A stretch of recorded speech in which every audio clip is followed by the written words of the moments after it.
परशुराम राजा प्रसन्नजीत की पुत्री रेणुका और भृगुवंशीय जमदग्नि के पुत्र, विष्णु के अवतार और शिव के परम भक्त थे। इन्हें शिव से विशेष परशु प्राप्त हुआ था। इनका नाम तो राम था, किंतु शंकर द्वारा प्रदत्त अमोघ परशु को सदैव धारण किए रहने के कारण ये परशुराम कहलाते थे।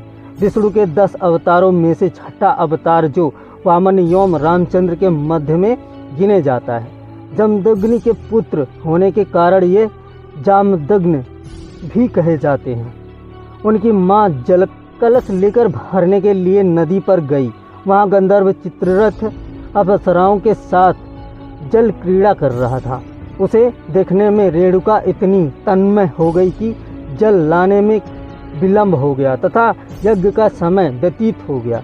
उसकी मानसिकता स्थिति समझकर परशुराम के पिता जमदग्नि ने क्रोध के आवेश में अपने चारों पुत्रों को उसका वध करने के लिए कहा। परशुराम के अतिरिक्त कोई भी तैयार ना हुआ, अतः जमदग्नि ने सबको संज्ञाहीन कर दिया। परशुराम ने पिता की आज्ञा मानकर माता का शीश काट डाला। पिता ने प्रसन्न होकर वर मांगने को कहा तो उन्होंने 4 वरदान मांगे। 1.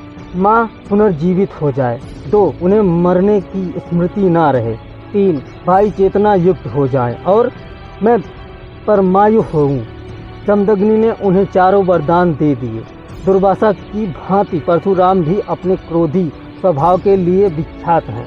एक बार कार्तवीर ने परशुराम की अनुपस्थिति में आश्रम उजाड़ डाला था, जिससे परशुराम ने क्रोधित होकर उसकी सहस्त्र भुजाओं को काट डाला। कार्तवीर के संबंधियों ने प्रतिशोध की भावना से जमदग्नि का वध कर दिया। इस पर परशुराम ने 21 बार पृथ्वी को क्षत्रिय विहीन कर दिया। हर बार हताहत क्षत्रियों की पत्नियां जीवित रहीं और नई पीढ़ी को जन्म दिया और 5 झीलों को रक्त से भर दिया। अंत में पीतरों की आकाशवाणी सुनकर उन्होंने क्षत्रियों से युद्ध करना छोड़कर तपस्या की ओर ध्यान लगाया। रामावतार में रामचंद्र द्वारा शिव का धनुष तोड़ने पर ये क्रोध होकर आए थे। इन्होंने परीक्षा के लिए उनका धनुष रामचंद्र को दिया। जब राम ने धनुष चढ़ा दिया तो परशुराम समझ गए कि रामचंद्र विष्णु के अवतार हैं, इसलिए उनकी वंदना करके वे तपस्या करने चले गए।